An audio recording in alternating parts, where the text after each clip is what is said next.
Okay, this week is Parshas Vayetze, and we're going to talk about struggles. And it's interesting because as I was coming here, we're not usually in this house, right? And I put it on my GPS, and it always takes me a different route, but this time it took me another route through South Mountain, and it took me kind of around, and then it tells me like when I got to Joanne and what's that street over there? Here. Yeah, like Joanne, or the corner one. Greenwood, yeah. Yeah. Right at the corner there, and it's like, you arrived. I'm like, but no, this is a different, it's not the house. Oh, wow. Hello. Yeah, I think sometimes when they close it really hard. Yes, but you know, I'm usually nice to it. I do my daughter sent me into her mother-in-law's house to get her Shabbos box, the robe and whatnot. And she said, I don't know, I think it's double locked, it's not opening. She goes, no, push it hard. I said, if I push the door any harder, I'm gonna lock this entire door down. And it was double locked. No. I always like make a joke. I'm like, if my house likes you, it'll be easy. If my house doesn't, I'm like, you're not the vampire. You need to be invited in. Well, that's exactly what we're talking about, the struggles and being invited in and knocking. So as I was like, my GPS said, you've arrived. And I'm like, this isn't it. And it's showing me like you've arrived. So I put it in again, hoping that it would take me to the right destination. And I like drove a little down the street, right? And still it's like, so it's telling me to go like all the way, because if you turn that way, it's telling me like a whole 5 minutes to go all the way around. And then finally, like, it took me here, and I figured, like, okay, let me just look around a little, and I see that I've actually arrived in the right place. But it's kind of like struggles are like that. You know, you don't realize when you're arrived, like where you are. You could be right there. Like, it was across the street from the house. It was like right at the corner there, but it was at a different corner, so I didn't realize that I had arrived. And that's kind of like struggles in life are, you know, taking you some places, and you don't know what the purpose sometimes of it is, and you sometimes don't even realize like how close you are to actually being there, that you're really there when you're not there. So I just thought of that. It was so appropriate for this class, which is a class on struggles. Now there was an interesting study that was done, and it was called, let me tell you in a second, Desirable Difficulties. And this study said that there are certain difficulties that are desirable. And what does it mean? That when there is a difficulty, like reading something, like let's say it's a little blurry, or the font isn't clear, or the page isn't clear, and you have to exert more effort in order to read it, then you actually create neurals in your brain, extra neurals in your brain, because it's harder. And I thought of that because, you know, sometimes when I pray, when I daven, you know, I know like the exact page, I know the words, and I'm just going through it, and it's not really entering so much into my mind. But sometimes I'll use a different siddur where it's completely like on the wrong pages. And then, amazing. Right? And when you're doing that, you really have to like concentrate a lot more because it's not so familiar. So anything that you do that's very familiar, I'm sure there's a lot of things that you do that are familiar, you just do it. You do it on autopilot. But when it's not so familiar, that's when you need to put in the extra effort. And you're a little struggling through it, but it's when you're specifically struggling through it that they found you retain the information more. So if it's a little blurry and you're trying to read something. It's true. Because when I hear it share on Shabbos and I can't write notes, right? I have to listen more, reading right? On the edge of my seat, listening to every single word, and I'm reviewing the whole thing as the speakers come. Right, exactly. And then I remember it better than when I'm doing it here already. Right, and really that's the point of struggles, you know, struggles. Yeah, right, we should all just I can't absorb control myself when I pray. No, me too. So that's the point really with, away. yeah, so that's the point with struggles that, you know, none of us like it when we're going through it, but it actually creates something, it creates neural pathways, new neural pathways, it creates something new in ourselves, new things in our soul connection of how we are getting to our soul powers, and that enables us to become who we're meant to become. And I say that because this week's Parsha is Parshas Vayetze, where we're introduced to two sisters, two beautiful sisters. And one sister is really gorgeous looking. She's gorgeous, she's shapely, she's got a great body, she looks phenomenal. And she's very charismatic, and she's very actualizing her potential. She's everything that she does, life seems to be smiling at her no matter what. And people would say, oh, this sister, like, wow, what's going to be with her? You know, oh, she'll reach to the stars. And then her other sister, who was actually older, people would say, well, you know, she wasn't quite as beautiful. She wasn't quite as attractive. She wasn't so charismatic. She wasn't so magnetic, attracting everybody to her. And she looked a little tired, like she was struggling, like she was weary. That's her name. That's her name. And is tired. Is tired, exactly. When I named my daughter Sarah Leah, she's like, why'd you call me tired? Tired princess? And I'm like, no, it's not tired princess. It means tired, but as we're going to see, there's a lot more to her strength, the strength that she had. So this other woman, this Leah, this other sister, hello, welcome. It would be good to look at my WhatsApp. Ronnie, do you want to sit here? Did you also get lost, Ronnie? No, she went to Connie's. Oh. The good news is What? I had a cataract operation. Oh. I can see now Oh. driving at night. Otherwise, I would have been really sunk. Oh. New City, the scenic view of New City. In the dark when But you I can can't see. I can see it. Wow. No problem. So talking about seeing. So this other sister had kind of puffy eyes, weary. She looked tired. She struggled. She looked like she was struggling with life. And people would say about her, well, you never know what will happen. This sister, the first one, wow. And this one, you never know, right? But life has a way of surprising us. And sometimes it's the ones that we never know who reach even greater heights than the other people, right? Life has a very interesting way. I know when I was in 12th grade, you know, when you're in school, like the girls, my classmates had like this, everyone was talking about who's going to be what, and who's going to get married, and who's going to get married first, and who's going to get married last. And I was voted that I'll be the last one to get married. Yeah, because you're so picky. No, you're so picky. You're so picky and so opinionated. For sure, the last one. Lo and behold, I was the first one, married very, very young. But that's how life is, people say, but who knows? So that's the story really of Rachel and Leah, and that we're going to be in this week's Torah portion. Rachel is the one that is beautiful. She's charismatic. As soon as Yaakov lays eyes on her, he sees her at the well, he knows this is his soulmate. She's gorgeous, inside, outside. Her name, Rachel, means a sheep, a little sheep, a cuddly little sheep, a lovable little sheep that everyone loves. And she was a shepherd for her father. That's what she was doing. And she just radiated this magnetism, this charisma, this leadership quality, this person who just had this confidence that she knew what she was doing and life smiled at her. That was her personality. Leah, on the other hand, her name, if we look at also Rachel, her name, let's do the gematria, the numerical equivalent. So Rachel, we have the resh is 200, the chet is 8, the lamed is 30. So that's 238. If we look at the words, vayehi or, 2 words. Vayehi or, vav is 6. Yud is 10, Hey is 5, Yud is 10. Then we have Or is, Aleph is 1, Vav is 6, and Resh is 200, 238. So Rachel, the word Rachel is equivalent to the word Vayehi, the words Vayehi Or. There is light. Vayehi Or means that there will be light, because that was her persona. It was so full of light. Wherever she went, she saw light.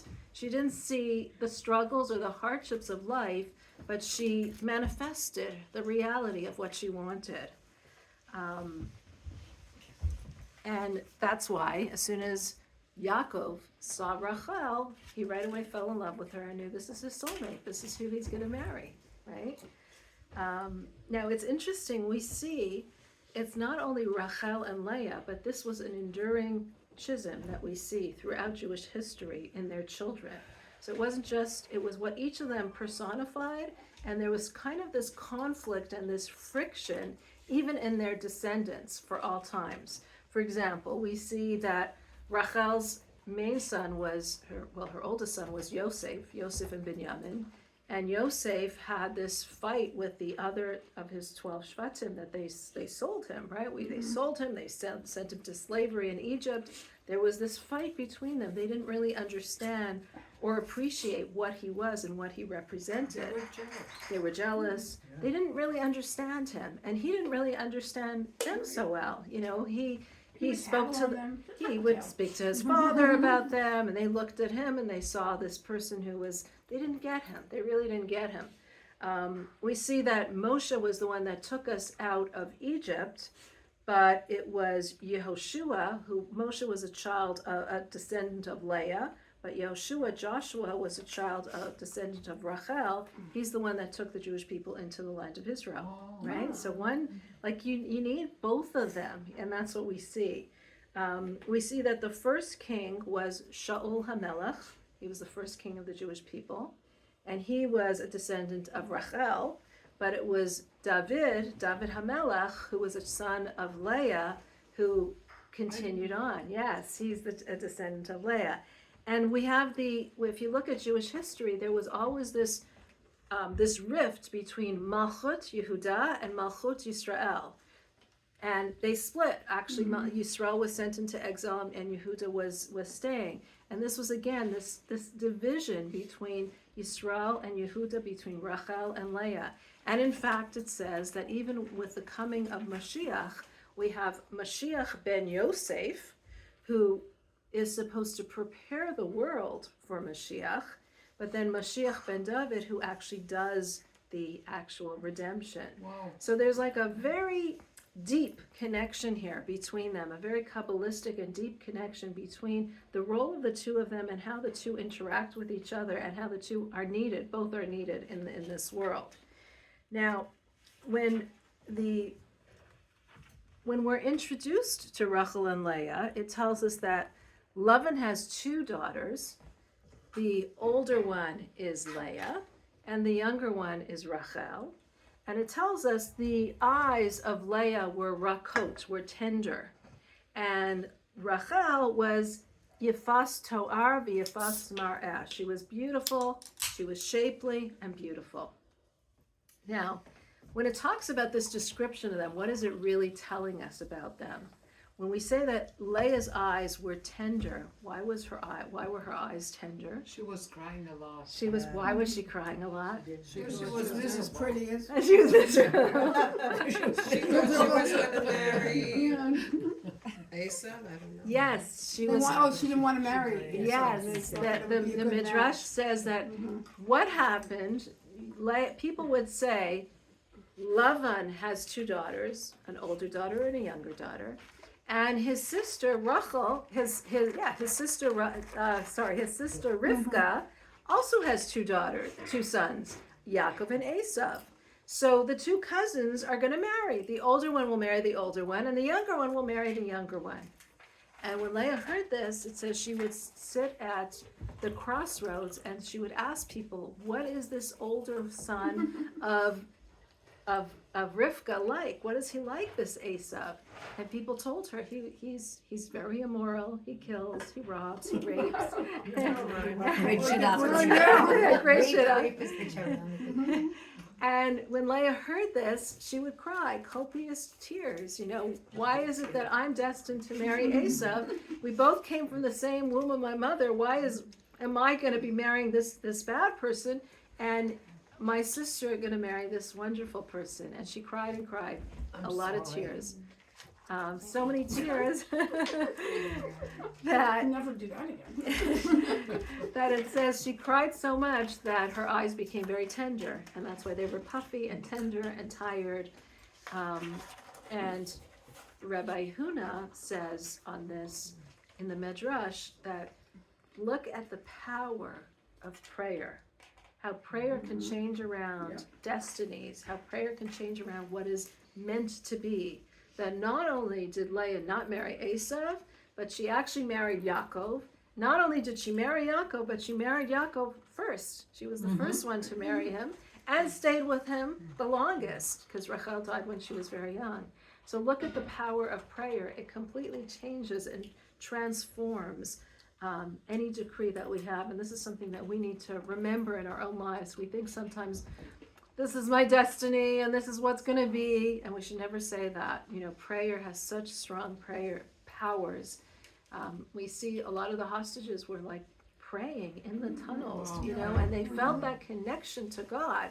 So much so that they said they felt a stronger connection even in the tunnel. Which one was saying? Was it Rob that was saying? I forget which one was saying that he came out and he cannot get the connection that he had when he was in the tunnel. That connection that he had with God. He would talk to God and say, God, how are you today?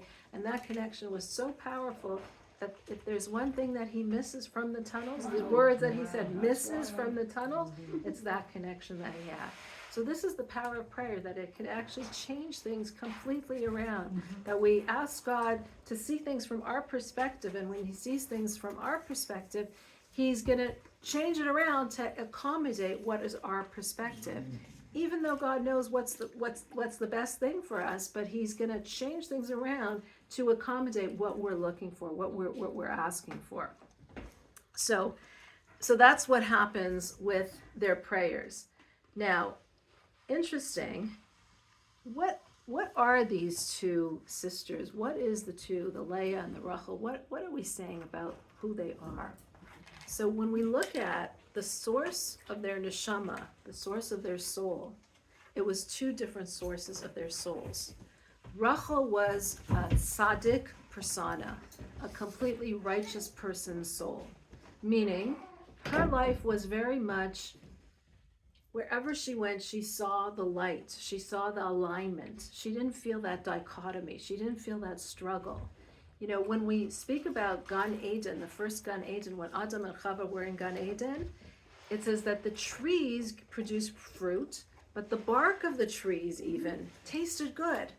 And this is how life is supposed to be. The outside, the inside, the process itself of creating the tree, of creating the fruit, the process itself was something that was tasty. It wasn't just the end product. The process itself was easy.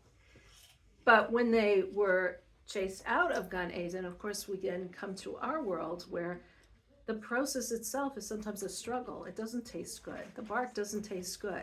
The end product hopefully will be the fruit that tastes good. And sometimes you see that and sometimes you don't. But the process itself can be a struggle and a difficulty. It's not the outside and the inside. Everything is in alignment.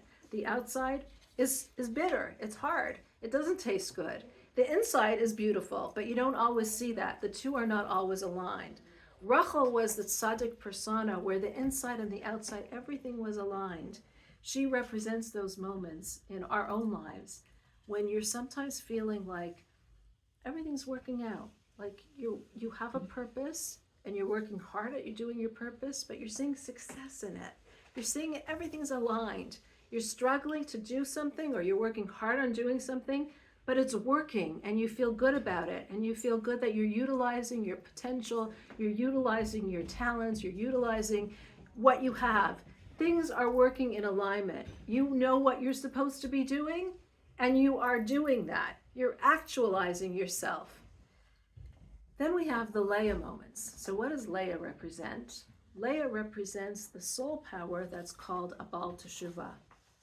A Baal Teshuvah is not a righteous person, but it's somebody who goes through the struggles of life, falls, and lifts themselves back up. It's someone that goes through the difficulties and the struggles and the darkness of life and still manages to lift themselves up. Now, when we talk about Leah was not, she was a righteous person. She didn't sin. We're not talking about the Baal Teshuva personality as somebody who does terrible sins and then repents. We're not talking about that. She was a very righteous person, but her soul, the source of her soul was from this Baal Teshuva, source, which means that she had to struggle with the elements of this world. She had to struggle with the difficulties of the world. She wasn't this Rachel who was kind of like above everything in her own little bubble where everything is perfect, everything looks good, everything is aligned, there's no fragmentation, there's no dichotomy. Leah understood the darkness of the world very, very, very strongly. And she fought those struggles, she fought those impulses, she fought those parts of herself that were exposed to the darkness of the world. She may have succeeded every single time, but she nevertheless was, the struggle is what personified her character and her existence. And that's why it says that, that's what it means when it says that people would say that Rachel will marry Yaakov and Leah will marry Esav. And this was true. This was meant to be. This was the destiny. What does it mean that this was the destiny? Rachel, who is this person who's very charismatic and magnetic and living a life that's kind of in her own bubble, that everything is going in the right way, the outside and the inside is all perfectly aligned, is destined to marry Yaakov, whose life is as well living kind of in a bubble. He's sitting, he's Yoshev, as we learned last week, he's Yoshev Ohalim, he's sitting in the tent, he's learning, he's studying. His life is very, everything's aligned. Everything is doing what he's supposed to. He knows what he's supposed to be doing, and he's doing what he's supposed to be doing. Leah, on the other hand, They say opposites attract. yes, they do. And how does that work? Yes, but it's true. And we're going to see about that, yes. And Leah was destined, on the other hand, to marry Esav and ride the life, the ups and downs of life, the roller coaster of life with Esav. And she had the power of helping Esav to actualize his greatest potential, to really become what, remember, Yitzchak wanted to bless Esav? Because Esav wasn't just a horrible person. He had very high spiritual sources. He had a very strong spiritual part of him that was on a even higher level than Yaakov, had he tapped into it. And that's why we said his head was buried in Ma'arat Machpelah. His head rolled off, and when his father was, when Yitzchak was buried there, his head rolled off, and his head was buried there, and that symbolizes Kabbalistically that his head was in a very high place, but his instincts, his body, his impulses, the rest of him was what was pulling him down. There was a disconnect between his head and between what he was doing. And that's why he was pulled to a very low level. Leah, Kabbalistically, had the power of uplifting Esav, of showing him through understanding what he was going through. She's not removed from it. She understood the struggles very well. She understood the impulse to the negativity. She understood that very well. And yet she was able to rise above that. It was a struggle for her. It was weary. It was tiring. It was so tiring that she looked like she was tired. She looked like she was struggling. But because she understood it, she could help him to really actualize his greatest self, his spiritual self, his spiritual side, his head part, and make him into something, help him to make himself into something far greater. But Leah didn't want that. Leah understood that, and she didn't want that. And she said, I don't want that. I don't want that. She was scared of that destiny. She was frightened to actually partake in that destiny. She didn't have the courage or the self-confidence to feel like I can do it. And so she cried. She cried and she cried and she cried. And she asked God to change her destiny. And God listened, because God listens to us. You know, it says that when a soul comes down into this world, the soul gets asked, are you ready to undergo all these struggles that you have to undergo? And your soul agrees to do that. All the struggles that we go through. And do you want to be born to such and such a person? And the soul agrees to it because it knows that this is how it's going to become its greatest self. So, but Leah didn't agree to that. And so God changed around her destiny and said, okay, I'm listening to you. You don't want that? I hear you. Let's change things around a little bit. Let's shuffle the cards again, right? And see what we can do with it. And that's why when when Yaakov meets Rachel, he immediately falls in love with Rachel because this is his soul partner, right? And he's ready to work for 7 years for her, right? Imagine that. Hard work for 7 years, taking care of Lavan's sheep day and night in order to work for Rachel. And he was so in love, it says that the days just flew by. He couldn't wait till he actually married her. But So romantic. so romantic, it really was. And they say the Torah is not, right? It's a real love story. It's a beautiful love story. And finally, the 7 years are up, and he's like, give me my wife. I worked hard for her. And Rachel knew what was going to happen. She says to Yaakov, she says, you know, my father is a real tricker. He likes to trick people. He's going to deceive you. And Yaakov says, don't worry, I know how to deceive also. I know, I'm his brother in trickery. And she says, is this permitted? And he says, when someone is acting that way to you, you're permitted to you know, use your trickery as well, so that they don't outsmart you. And so he gives her signs, and he says to her, these are the signs. I don't know what kind of signs, but some kind of sign, some kind of hint that he gives to her to say that I will know when it's you at our marriage, at the marriage.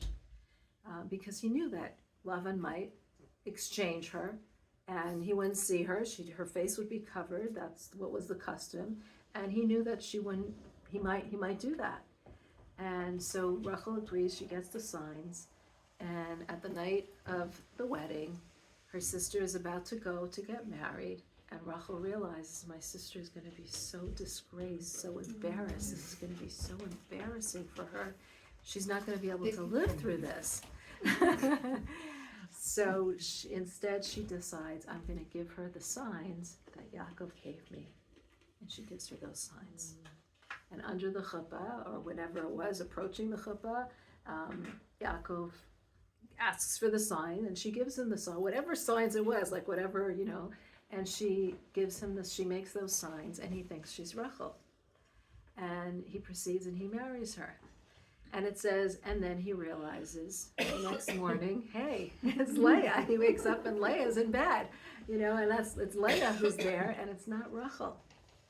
And he's like, what did you just do? You just tricked me. And he's really upset. He worked 7 years for Rachel, and now he's ending up with Leah, who he didn't work for, who he didn't think he was destined for. And so Leah says to him, she says, you're a deceiver, the daughter of a deceiver. Your father was someone who deceives, and you're a deceiver, just like your father. And Leah responds to him, well, I have who to learn from. I have a teacher who I learned from. You, Yaakov. And he's, what? She says, yeah, you're Yaakov. You're the one that said to your father, Anechi Esav b'charcha. I am Esav, your oldest. You tricked your father, so I learned from you how to trick. And Okay. I'm sorry. I ate. you okay? Yeah, I shouldn't eat. That's why.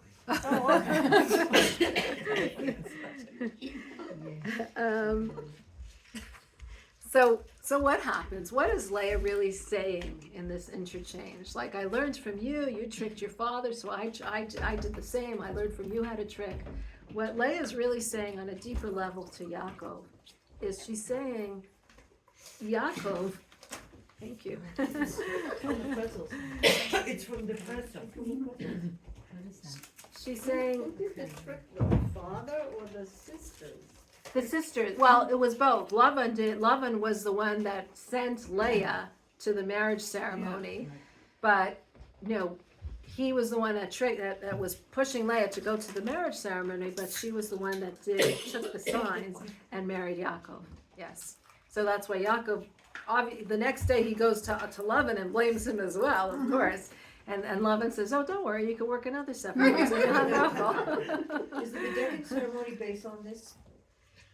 So, Yeah, but it seems like it's the reverse, though. it's the reverse, Because because, when a husband goes down there, then he's bedecking her, right. as opposed to her being covered and to uncover her. Exactly. That's why it's, you know, the the custom is that a bride wears a veil for the ceremony. And the reason why, there's a lot of different reasons what are given, but it says that the Shekhinah, the presence of God, is on her face during that ceremony because she's so holy, and that's why her face is covered. Others explain it's a very private moment, and it really is. Like I wish I had a cover as a mother, because I'm crying my eyes out when my kids are getting married. But like the bride, it's a very private moment, and that's why the bride wants to really. This is a moment that you're praying for such high things, so it's a private moment where her face is covered. Other explanations given is that the groom is saying, I'm marrying this whole person, so I'm not looking at her external beauty.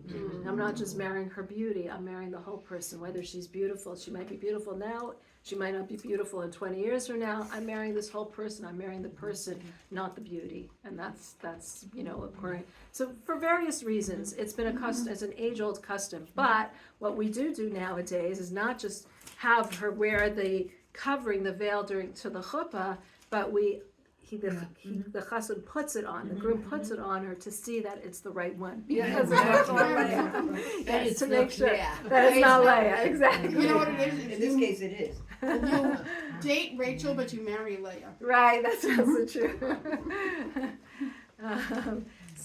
But what was Leah really saying to Yaakov in saying this? She was saying to Yaakov that Yaakov was destined to marry Rachel. Yaakov was this Ishtam, this whole person, this almost naive person we spoke about, that lives in the tent, studying Torah all the time. His world is a world that's a perfect world. Everything is like so perfect and fitting in and proper. Yaakov was intended to marry Rachel, but the moment that you became Esav, well, you didn't become Esav, but the moment that you stepped into Esav's clothing, and the moment that you tricked your father into giving you the blessing, and the moment that you said, Ani Esav b'chorcha, I am Esav, your eldest, that became the soulmate of Leah. That person became the soulmate of Leah. And who was that soulmate actually? Yaakov actually has two names. His first name was Yaakov, Yisrael. And why was he called Yisrael? He struggled with God. He struggled with God. What does it mean with God? He struggled with God. Who was he struggling with at the time? The angel. The angel of Esav. So he's saying Yisrael, the person who is struggling with the angel of Esav, meaning you're involved in fighting the battles of Esav. You're involved with the world. You're involved with the struggle. And he won over him, but he's ready to encounter Esav. That's the person that's dressed up like Esav, that's wearing the clothes of Esav, that is struggling with the angel of Esav. That Yisrael is destined for Leah. So Yaakov is destined for Rachel, but Yisrael is destined for me, for Leah. And Yaakov might not appreciate Leah. Yaakov appreciates Rachel, this person who's perfect on the outside, on the inside, gorgeous on the outside, gorgeous on the inside, living a life that's very aligned, that's very no dichotomy. Yaakov appreciates her, but Yisrael can appreciate Leah. Yisrael can understand Leah, this hidden beauty, this beauty that's very deep down. It's a real beauty, but it's not as open as Rachel's. It's like, when you look in I have this big mountain by my house, right? The Harriman State Park. And it's like right out my living room window. And you look at it throughout the different seasons. You look at it in the summer, it's like gorgeous. In the spring, it starts to bloom and it's so pretty. The trees are coming to life. And then the summer, they're so full, the big greenery. And then the fall, for sure, it's gorgeous with all the different colors. And then comes the winter, and it's so barren and so empty, right? But there's a certain beauty in the barrenness. There's a certain beauty when that snow falls that first time. It's gorgeous. The mountain is completely empty, but there's a certain beauty in that barrenness. But you have to appreciate that beauty. So that was the beauty of Leah. There was a certain hidden beauty, a certain inner beauty, and not everyone appreciates that. Yaakov couldn't appreciate that, but Yisrael was able to appreciate that. And that's what Leah was hinting to him in saying that. Now, now we see that there was after Rachel and Leah are already married to Yaakov, there comes a time that Leah's having children. She's having a lot of children, and Rachel's not having any children. And Reuven, Leah's oldest son, realizes that Leah feels like she's not so loved by Yaakov. Because remember, this is still Yaakov, this isn't yet Yisrael. And she feels like he's not so loved. And he goes out, and when he's outside, he notices this kind of herb. You're gonna appreciate this. Some kind of they're called mandrakes. I don't know what kind of herb it is, but it was like some kind of herb. In Hebrew, it's called dudaim, and these dudaim were very good for fertility. So he sees it, and he brings it home to his mother to cheer her up, to give her this fertility plant. And Rachel sees that Reuven is bringing his mother this fertility plant, and she wants some because she hasn't had any children. She's completely barren. And she asks Leah for it. And Leah says, I'll give it to you on condition that you give me, tonight is supposed to be your night with Yaakov. I'm going to take this night for myself.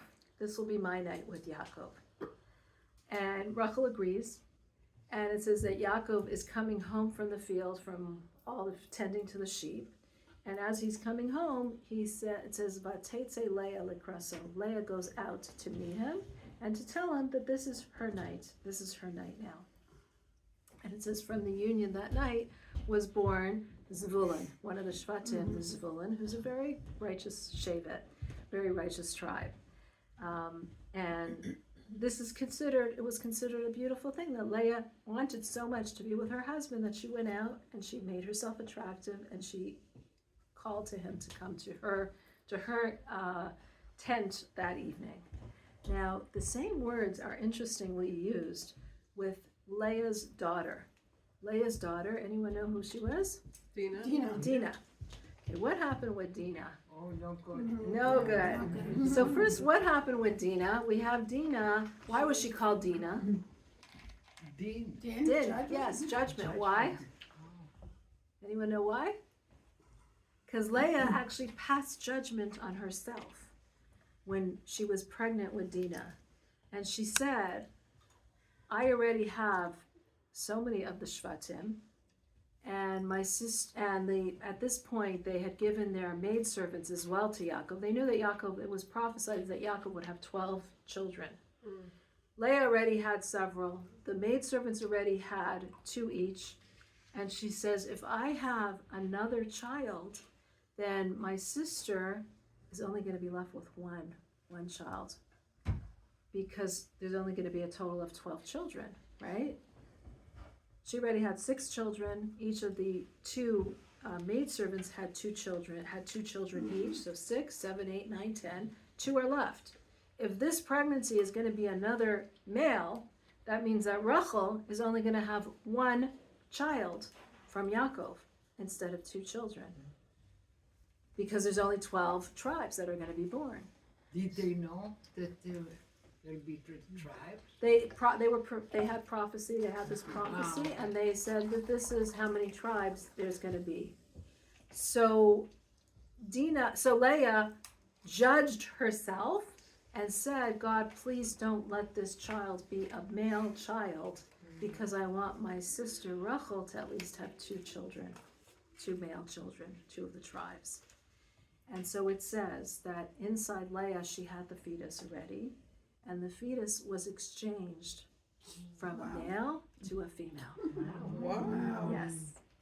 Now, That's the power of prayer. power of prayer, yes. Which we don't do, yes, and we don't do.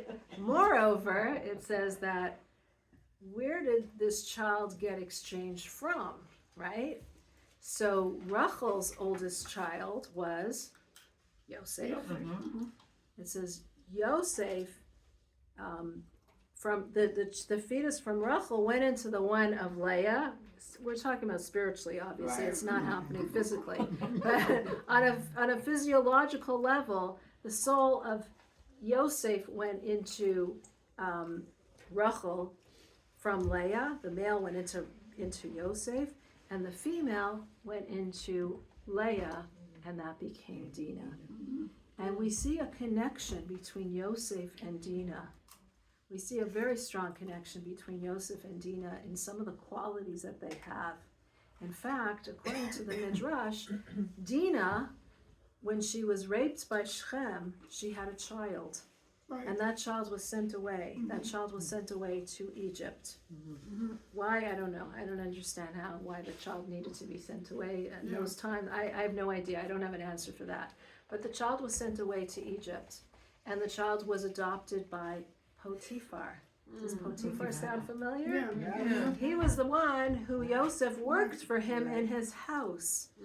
And his daughter, or this adopted daughter, Marrying Yosef. became Asnas. Yes, her name was Asnas. This has to be a movie. This definitely has to be a movie. Yes. Where's the movie? Yes. Yeah, right. It's a different page of the Bible. They'll make a movie. And it says that the women in Mitzrayim were very attracted to Yosef. They all wanted him to marry him because here's this. Later on, first he was a slave and all that, but we're talking about once he became second to the king. That when he would go, he was very handsome, and as he would go through the streets, they would all like throw things down to him, hoping that he would marry them, like flowers or something. and so Asnas, who was the adopted daughter of Potiphar, but really the daughter of Dinah, threw down a necklace, a chain that she had from her father, that said on it, Bas Dinah, or Bas Yaakov. And meaning she is the daughter of Dinah and the granddaughter of Yaakov. And when Yosef, according to the Midrash, Yosef got this locket that she threw down, and he saw that she was related to him, and he looked up, and that was Asnas, and he ended up marrying this Asnas. So the connection between Dinah and Yosef, there is a strong connection. Now, what happens with Dinah? It was a tragic, tragic story that Dinah gets raped by Shechem later on. And how did this happen? It says, Vatetse Dinah. Dinah goes out. She goes out to see they're in a new place, they're in a new land, and she goes out to explore, to be a tourist there in this land. And she goes out to see the women of the land, how the women are, what they're acting, what they're doing, according to we'll get to what the commentaries say, but she goes out. Now, the word Vatetse Dinah, Dinah goes out, is very similar to something I just said before of someone else who went out. Do you remember who I said went out? Who's listening? Leah. Leah, yes. Where did Leah go out? To Yaakov. To meet Yaakov, right? We just said that Leah went out, Vatetse Leah. Leah went out to meet Yaakov. The same words are used about Dinah, about Vatetse Dinah. Dinah's going out to the people of the land, where in the land of Shechem. Now, when Dinah's going out, and Vatetse Dinah, Rashi, the foremost commentary on the Torah, says that just Dinah went out just like her mother, like daughter, just like her mother went out, so Dinah goes out. And it sounds like Rashi is almost like saying that this isn't a good quality of Dinah, that she went out because she's just, a very person who has to see everything, has to see what everything's going. She's very outgoing in a negative way, very curious and very outgoing, and this wasn't a modest thing for her to be doing. It sounds like Rashi's saying that. And as if almost that's why this whole event happened, because she went out, so Shechem saw her, and then he took her and he raped her. But if we look deeper, it can't be that Rashi's saying that. Why? Because we know that when he says about Leah, that Leah also went out, that when it talks about Vatetse Leah, it talks about it in the most beautiful way. That Leah went out to greet her husband, and this was a big mitzvah. She was making herself beautiful for her husband. She was eager to see her husband. She was eager to spend the time with her husband. That's a wonderful thing. And who was born as a result of it? Zvulun, a wonderful tribe of the Jewish people. So this Vatetse Dinah cannot be saying it in a negative way. So what is it really saying? It's really teaching us that Dinah had the similar qualities as Leah. What is those similar qualities? This ability to go out into the world and affect the world in a positive way. Why was Dinah going out? Because she was going out to see the women of the land and to teach them and to influence them in a positive way.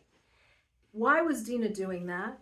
Because she had the ability of, like Leah, of riding the roller coaster of life and riding and being involved with this world, just like Esav was involved with this world. And if Esav was doing it in a positive way, this was what Yitzchak was thinking. I'm going to give the blessing to Esav because he's so involved with this world. He's going out into this world. He'll affect this world. I don't need somebody who's just sitting in the study house learning all day. I need somebody who's out there involved in the world, who's hunting, who's taking care with the world and creating a changed world.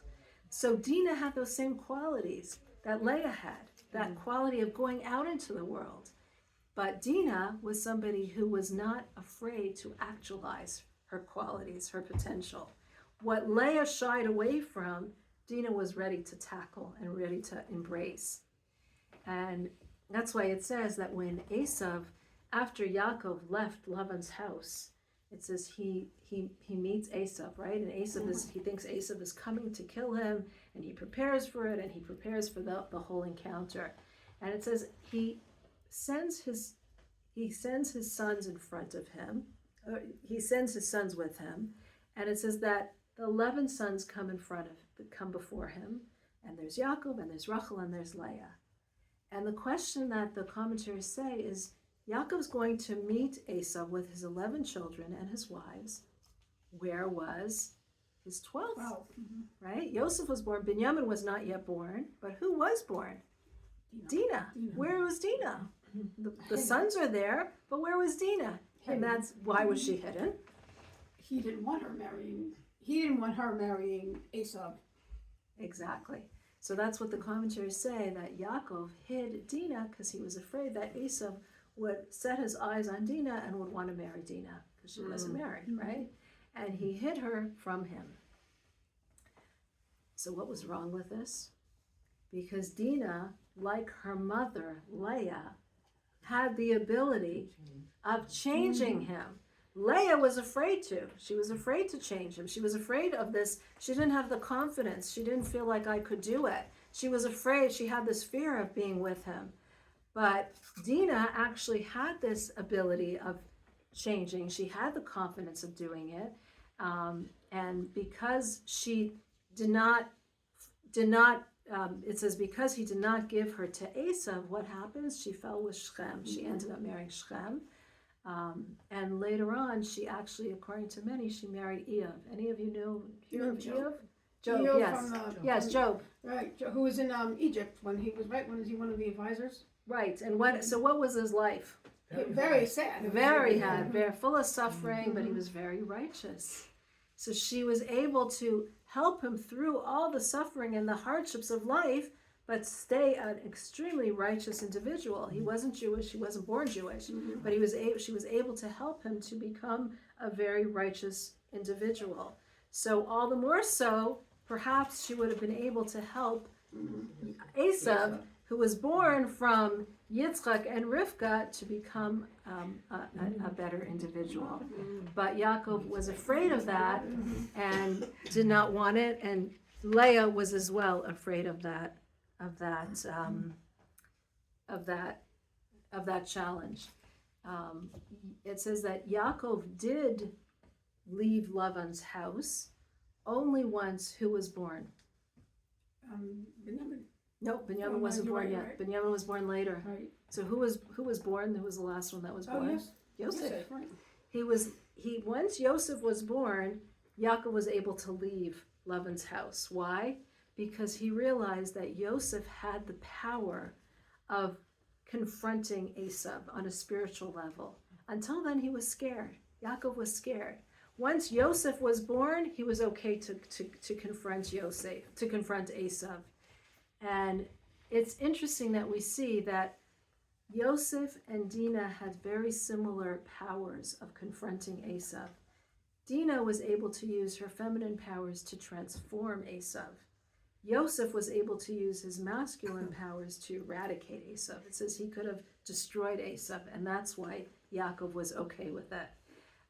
But Dinah was able, she could have used her powers to actually transform him and change him. So this is the story of Rachel and Leah, but I think this is the story of Rachel and Leah in our own lives as well. Because very often we have moments in our lives where we feel, well, there's very few moments that we might feel like Rachel. And those are the moments when we feel everything's going good. We're actualizing what we're supposed to be doing. We know what we're supposed to be doing. We're working hard in it, but we're succeeding at it. We feel like things are aligned in our lives. Or in modern terminology, we're manifesting our reality, right? We're making sure that everything is being manifest and we're aligned. There's no dichotomy. There's no fragmentation. We feel like we're doing what we're supposed to be doing. There are moments when we feel that way. Far more moments we feel like we're like Leah, where life is just completely out of control, where there's so many struggles and so many difficulties in our lives that we feel like, I'm not even sure what I'm supposed to be doing. Like, I'm not sure of my purpose. I'm not sure what my mission is, what my purpose is in life. I'm not sure how to actualize that mission and that purpose in my life. I feel torn. I feel like I'm constantly struggling. I wake up in the morning and I think, oh, it's going to be another day. And it's hard. We're going through the struggles of life. Anyone relate to this? We're struggling, and most of our time, we're not in our Rachel moments, but we're in our Leah moments. And we don't see the beauty in the struggle. We don't see it. We see it as we're crying. It's weary. It's hard. It's a struggle that makes us, we feel so defeated by all the struggles and the difficulties of life. What do we see, though, from this story? We see from this story that those Leah moments are exactly what they're supposed to be, because it was Leah, even though from the outside, Rachel's the one that looks like she has everything and she looks like she's the beautiful one and all that. It was Leah who actually married Yaakov first because of her prayers, because prayers help us. It was Leah who actually lived with Yaakov the longest amount of time, because Rachel died very young in childbirth. It was Leah who actually gave birth. Tribes. Exactly, gave birth to most of the tribes of the Jewish people. It was Leah, whereas Rachel just gave birth to 2 of them. And it was Leah who was actually buried next to Yaakov for all eternity. So, there are times when we look at our struggles and we say, like, this is so hard and I don't see myself even going anywhere, and I'm not even moving forward. I'm just stuck in the same place. It's not like I even feel like I'm accomplishing anything. But we're seeing things from the outside. We're not really seeing things from the inside. We're seeing things like it is in our reality, where the trees are not sweet. In the time of Mashiach, the trees are the bark is again going to be sweet. The inside and the outside is going to be aligned. We're seeing things from a perspective that doesn't see the beauty of Leah, that only sees the beauty of Rachel. We look at people who we think are doing far better than us, and we think they're the Rachels. But it's really the Leahs who sometimes could reach even higher than the Rachels. They both are beautiful. They're both beautiful paths, but in some ways, Leah's path was even greater than Leah's. And that's why it does say, the makom shabal teshuva omed, the place that a Baal teshuva stands, ein tzaddik yachol lahasigo. The greatest tzaddik, the greatest righteous person can't even reach it. Because when you've been through the struggles of life, when you've seen the struggles of life, and you're still showing up, even if you're not winning, but you're still showing up, that's a greater level than someone who's never felt the struggle. When you see the darkness, that's when you're so attracted to the light. When you feel it with every fiber of your being, when you feel such a struggle, such a difficulty, and you feel it, that's when you actualize your greatest self. It's in the struggles that we become who we become, even when we're not seeing it, even when it's not obvious. And it's those struggles that God gets the greatest pleasure from, seeing us struggle and still showing up. And you're going to say to me, but I don't see myself winning. I don't see a point in it. You know, I don't see, like sometimes you see someone struggling and you see that they're not doing anything. The fact that they're showing up, the fact that they're still there and trying, that's the greatest thing. It doesn't matter where you get to the finish line. The fact that you're showing up, the fact that you're trying, the fact that you're waking up in the morning, the fact that you're putting one foot in front of the other, that is the greatest achievement. That's why we're here. That's why we're all here. That's why we're all here in this world. Why did God want this world? Why did he want this? He wanted to see the struggle and the difficulties that we go through and become the people that we're meant to be as a result. You know, you take a seed and you put one seed on a shelf and it's perfect and whole and it looks great. And the other seed you take and you put it in the ground and it completely disintegrates. It becomes nothing. But when it disintegrates, that's when the plant actually gets born. That's when the plant actually becomes a plant. And sometimes we feel like we're disintegrating, and especially our generation, which is the generation right before Mashiach comes, we're birthing the redemption. We're birthing a new reality for our world. And as we're going through that, that's why we're going through so many difficulties and so much struggle. And that's sometimes our lives feel like we're completely falling apart because it's in the struggle, it's in the challenge, it's in the difficulty that we're really achieving what we are meant to be.